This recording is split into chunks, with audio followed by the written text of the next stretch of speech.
A body with no legs, sealed inside a wall on purpose. That is what an excavation team pulled out of the ground in southeastern Turkey in September 2025. Not broken off, not lost to 12,000 years of erosion. Carved that way from the start, then laid flat and buried inside the foundation of one of the oldest structures ever built by human hands, as if someone wanted to make absolutely sure it could never walk back out. 30 days later, at a second site barely 35 kilometers away, another team found something that had never once turned up in 3 decades of digging across this entire region. A face, not an abstract shape suggesting a head. An actual human face, staring out of solid stone, deep-set eyes, a sharp nose, a jawline someone chiseled with intent. 2 discoveries, 1 month apart, and by the time archaeologists finished processing what they had, 30 years of assumptions about the world's oldest temple were already starting to crack. Before we go further, ask yourself this. If a group of hunter-gatherers, thousands of years before farming, before pottery, before writing itself, put a human face into solid stone and then buried a human figure inside their own wall, what were they trying to say? And why, in the space of one single excavation season, did the answer suddenly start rewriting itself? This is Göbekli Tepe, and if that name is new to you, here is the short version. Located near the city of Şanlıurfa in southern Turkey, the site was recognized in 1994 by German archaeologist Klaus Schmidt, who spent the next 20 years of his life excavating it before his death in 2014. What he found were massive T-shaped limestone pillars, some standing over 5 meters tall, arranged in circular enclosures, carved with foxes, snakes, scorpions, and birds. Radiocarbon dating placed construction at roughly 11,600 years ago, thousands of years before the Egyptian pyramids, before Stonehenge, before agriculture had even fully taken hold in the region. For decades, this was labeled the world's oldest known temple, a discovery so early in the human timeline that it forced archaeologists to rethink the basic order of civilization itself. The old assumption was that farming came first, then villages, then religion. Göbekli Tepe suggested the opposite. Belief, ritual, and organized labor may have come before the fields were ever planted. Now fast forward to 2025, and the story stopped being settled. The horizontal statue found that September was not just a strange burial. Archaeologists studying the placement noted it had been positioned intentionally between 2 structures known as Enclosure B and Enclosure D, sealed into the architecture rather than displayed within it. Every previous human figure found at Göbekli Tepe or its sister sites had been upright, either standing free or carved directly into a pillar's face. This one had been laid down and closed in, almost like something meant to be kept rather than seen. The missing legs only deepen the mystery, since nothing about the carving suggests damage. They appear to have never been there at all. Then came Karahan Tepe. This site sits within the same cultural network as Gobekli Tepe, part of what Turkish archaeologists now call the Taş Tepeler, or Stone Hills Project, a coordinated effort covering more than a dozen related sites across the region, including names like Bonkuklu Tarla and Sabers. In October 2025, excavators at Karahan Tepe uncovered a standing stone roughly 135 centimeters tall with a fully realized human face carved directly onto its surface. Not an abstract T-shape suggesting a head and shoulders, which is the standard style across every other pillar found at these sites for 30 years. An actual face with deep-set eyes, a defined nose, and a sharp jawline. This is currently the only confirmed example of literal human facial features, carved onto a monumental pillar anywhere in this entire cultural network. 2 discoveries, 1 month apart, and both pointing at the same uncomfortable question. Why, after 30 years of finding abstract T-shaped pillars, did these 2 sites suddenly produce a hidden human figure and an exposed human face within weeks of each other? Archaeologists did not respond by digging harder around these 2 artifacts. They responded by scanning the ground itself. Teams deployed ground-penetrating radar, LiDAR, and high-resolution magnetic surveys across the wider hillside, technology capable of mapping what lies beneath the soil without disturbing it. What they found reframed the entire scale of the site. Beneath the excavated portion of Göbekli Tepe, researchers have so far confirmed over 65 carved limestone pillars, and geophysical surveys suggest at least 16 more enclosures remain buried and unexcavated. If the full site were ever opened, some researchers estimate it could ultimately contain more than 200 monumental pillars, and by most current estimates, more than 90% of the entire site remains underground, untouched, unexcavated. That statistic alone changes what Göbekli Tepe actually is. For 30 years, we have been describing one visible fraction of a system, assuming it represented the whole picture. It does not. What we have been calling Göbekli Tepe is closer to the exposed tip of something far larger, connected to a whole regional network of related sites, all apparently built around the same period, all sharing the same architectural language of T-shaped pillars and carved animal symbolism. And this is where the story splits into genuinely competing scientific interpretations. Because even among professional archaeologists, there is real disagreement about what all of this actually means. For most of Göbekli Tepe's excavation history, the dominant theory was straightforward. This was a purely ritual site. No hearths, no storage pits, no signs of permanent domestic life. The prevailing image was a remote, sacred hilltop that scattered hunter-gatherer bands traveled to periodically for ceremonies, then left again.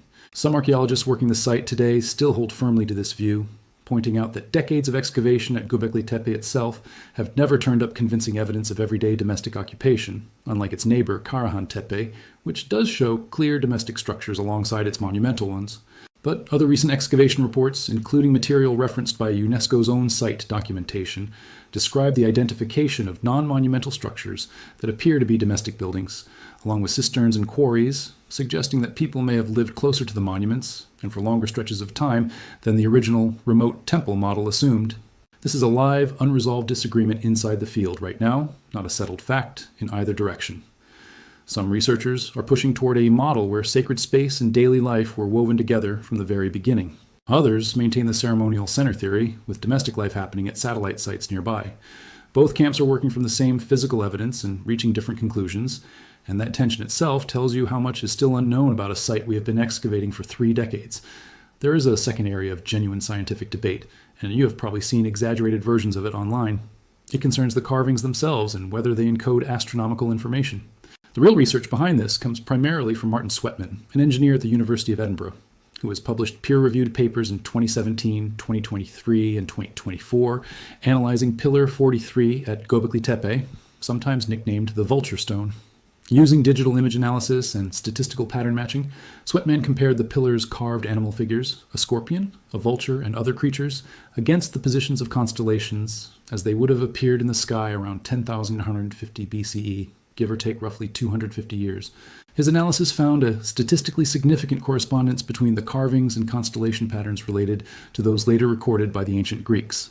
Sweatman has gone further, proposing this date corresponds to the approximate timing of the Younger Dryas, a real, well-documented sudden climate event roughly 12,900 to 11,700 years ago that plunged the region back into cold, disrupted ecosystems and reshaped human life across the hemisphere.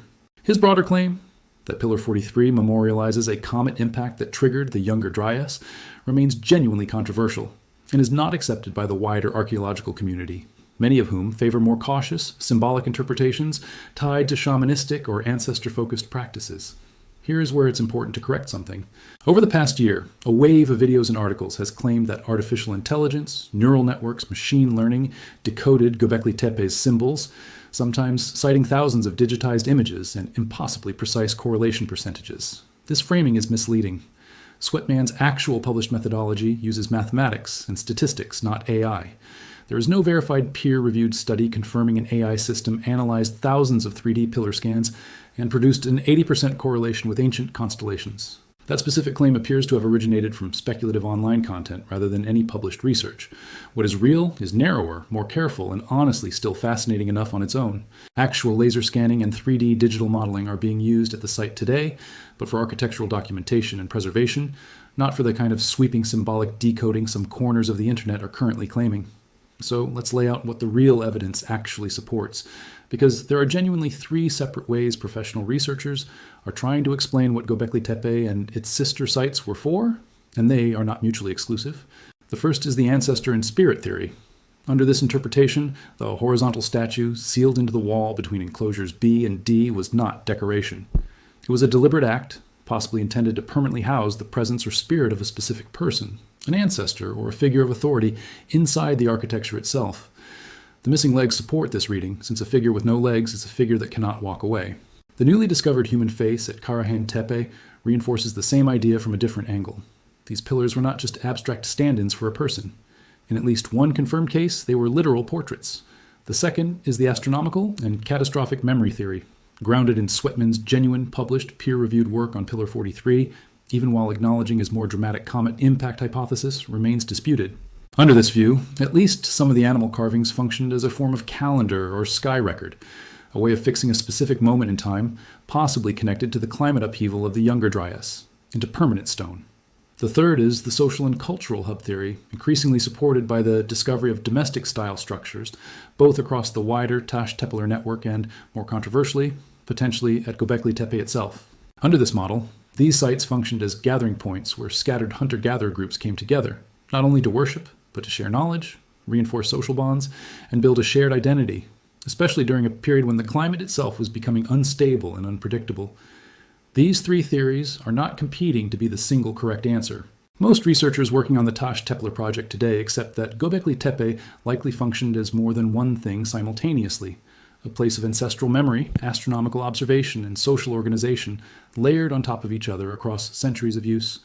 If that is accurate, it means the people who built this site were not the primitive, disorganized hunter-gatherers the 20th century imagined. They were capable of large-scale, coordinated labor, symbolic thinking, sophisticated enough to plan constellation alignments and social structures, complex enough to bring dispersed groups together for a shared purpose, all before a single field of wheat had been planted anywhere nearby. And they were doing all of this while their world was genuinely falling apart around them. The Younger Dryas was real, and it was brutal. Temperatures that had been steadily warming after the last ice age suddenly reversed. Cold returned for over 1,000 years. Ecosystems that communities had depended on for generations shifted or collapsed. Into the middle of that instability, these communities did not scatter and disappear. They organized. They quarried and dragged multi-ton limestone pillars across the landscape. They carved symbols with a level of consistency that still puzzles researchers today. Whatever else Göbekli Tepe was, it was also proof that a fractured, climate-stressed hunter-gatherer world could still produce something monumental. What happens next depends entirely on what is still underground. Ground-penetrating radar and LiDAR surveys across the wider Taş Tepeler region are ongoing, and with more than 90% of the known site still unexcavated, researchers openly acknowledge that a significant portion of what we currently believe about Göbekli Tepe could be revised again within the next few years, the same way it was revised twice within a single excavation season in 2025. So here is what is actually confirmed, separate from theory. It is confirmed that a life-sized human statue was found deliberately embedded horizontally into the wall between two enclosures at Göbekli Tepe in September 2025. It is confirmed that a monumental pillar bearing an actual human face was uncovered at Karahan Tepe in October 2025, the first of its kind found at any site in this network. It is confirmed that geophysical surveys have revealed at least 16 additional buried enclosures beyond what has already been excavated. It is confirmed that Martin Sweatman's peer-reviewed statistical analysis found a genuine correspondence between the carvings on Pillar 43 and constellation positions from around 10,150 BCE. And it is confirmed that the wider question of whether Göbekli Tepe hosted permanent domestic life, alongside its ritual function, remains an open and actively debated question inside the field right now. What remains theory, and may stay theory for years, is the deeper why behind all of it. Whether that statue sealed into the wall was meant to trap a spirit, honor an ancestor, or serve a purpose we simply have no modern equivalent for. Whether the astronomical alignments on Pillar 43 really do memorialize a catastrophic event, or whether that connection is closer to pattern matching than proof. And whether, 90% underground, this site still holds evidence that could overturn everything we currently believe about how, when, and why organized human civilization actually began. So tell me which explanation feels closest to the truth for you. A monument built to house the dead, a stone record of the sky and a disaster our ancestors lived through, or a gathering place built to hold a fracturing world together. Drop your answer below, because the people who study this site for a living still cannot agree. The ground underneath Göbekli Tepe is not finished talking.